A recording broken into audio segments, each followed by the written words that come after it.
नमस्कार, अनसुनी आवाज़ में आपका हार्दिक स्वागत है। उत्तराखंड की बदहाल सड़कों को देखकर ऐसा लगता है कि राज्य की क्षतिग्रस्त सड़कें और भ्रष्टाचार अब कोई मुद्दा नहीं बचा है। पहाड़ से लेकर मैदान तक ग्रामीण और शहरी क्षेत्रों में सड़कों की स्थिति दयनीय है। तमाम प्रोजेक्ट भ्रष्टाचार की भेंट चढ़ रहे हैं। आज बात करते हैं मटकोटा दिनेशपुर गदरपुर मार्ग की।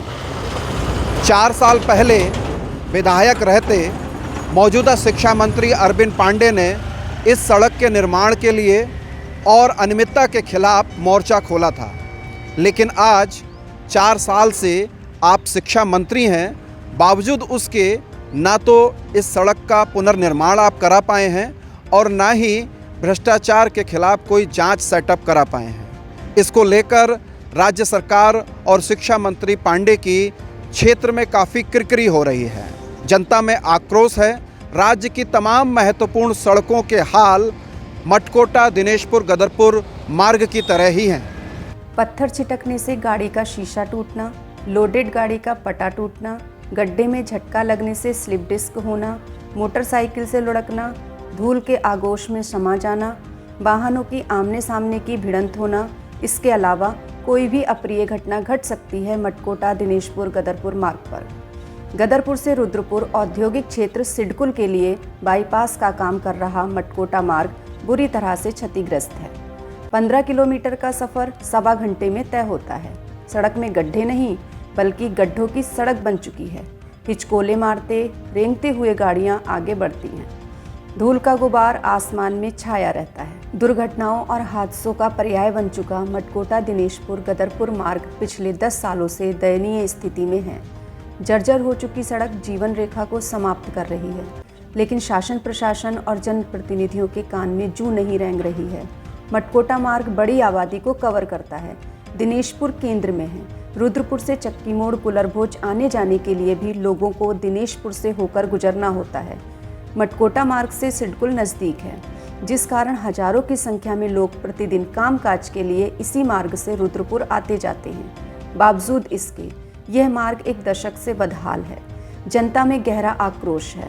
कई दफ़ा आंदोलन हुए, लेकिन नतीजा वही ढाक के 3 पात। 2013 से सड़क निर्माण संघर्ष समिति के बैनर तले स्थानीय जनता इस सड़क के लिए आंदोलन कर रही है, लेकिन मौजूदा विधायक और कैबिनेट मंत्री के कानों में जू तक नहीं रह रही है। चूँकि ये सड़क गदरपुर से सिडकुल के बाईपास का काम करती है, वाहनों की बहुत ज़्यादा आवाजाही के कारण आए दिन जानमाल का नुकसान बना रहता है। जब पूरी तरह से सड़क उधड़ गई, बड़े बड़े गड्ढे हो गए, आवाजाही मुश्किल हो गई, जान माल का नुकसान होने लगा, तब सड़क निर्माण संघर्ष समिति का गठन कर मैजिक चालक विकास स्वर्णकार ने 1 अक्टूबर 2013 को आंदोलन शुरू किया।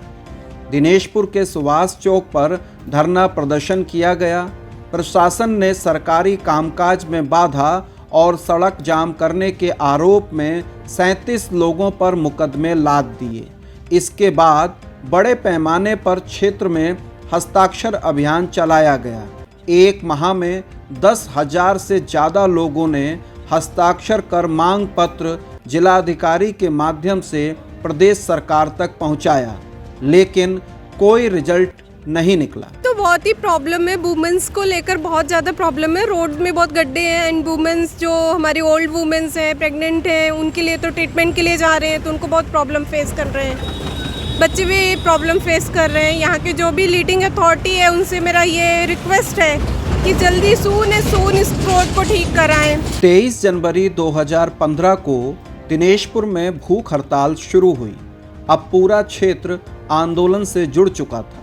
भाजपा के क्षेत्रीय विधायक अरविंद पांडे भी उस समय आंदोलन में शामिल हुए। बड़े पैमाने पर शैक्षिक, सामाजिक, धार्मिक, राजनीतिक संस्थाएं आंदोलन में कूद पड़ी। आंदोलन व्यापक होता देख 2 माह का समय लेते हुए प्रशासन ने 5वें दिन भूख हड़ताल खत्म करा दी। कई महीने पत्राचार चलता रहा, लेकिन कोई हल नहीं निकला। गड्ढे तो बहुत है, ये काफ़ी टाइम से 2-2.5 साल से हम लोग अप डाउन कर रहे हैं। डेली का हमारा काम है ये फील्ड वर्क का, तो ये बहुत ज़्यादा दिक्कत है। यहाँ पे गिट्टियाँ बहुत है, एक्सीडेंट भी हो जाते हैं, गाड़ियाँ स्लिप कर जाती हैं। ऑब्वियसली दिक्कत ये है कि जो आदमी जैसे बीमार है या एम्बुलेंस है, जो भी चीज़ें जाती है तो उसमें ज़्यादा प्रॉब्लम क्रिएट होती है। 10 जुलाई 2015 को फिर से क्रमिक अनशन शुरू हुआ। अब गांव-गांव तक आंदोलन पहुंच चुका था। प्रशासन की वादा खिलाफी से जनता में आक्रोश था।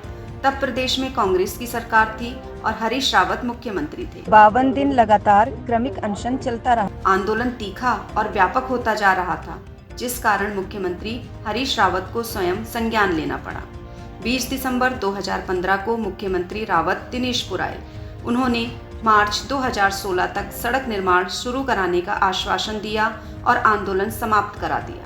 इससे पूर्व विधायक अरविंद पांडे अपने समर्थकों के साथ मटकोटा मार्ग के लिए देहरादून में धरना प्रदर्शन कर चुके थे। दिक्कतें तो बहुत आती हैं, जैसे ये आप देख रहे हैं कितनी धूल उड़ रही है और ये हमारे कितने नाक मुंह में जाके नुकसान करती है। फिर इसमें इतने बड़े बड़े गड्ढे हैं कि उससे बस में इतने झटके लगते हैं। अगर ऑटो में भी आते हैं तो हमारे कभी कभी तो बैक में भी पेन हो जाता है इस वजह से, और इतना धूल उड़ता है। और ये रोड पहले तो इससे भी ज़्यादा ख़राब थी, ये थोड़ी बनी है लेकिन इसमें मटेरियल इतना बढ़िया नहीं डाला गया कि बनने के साथ ही कुछ महीनों में ही इसकी हालत ऐसी हो गई।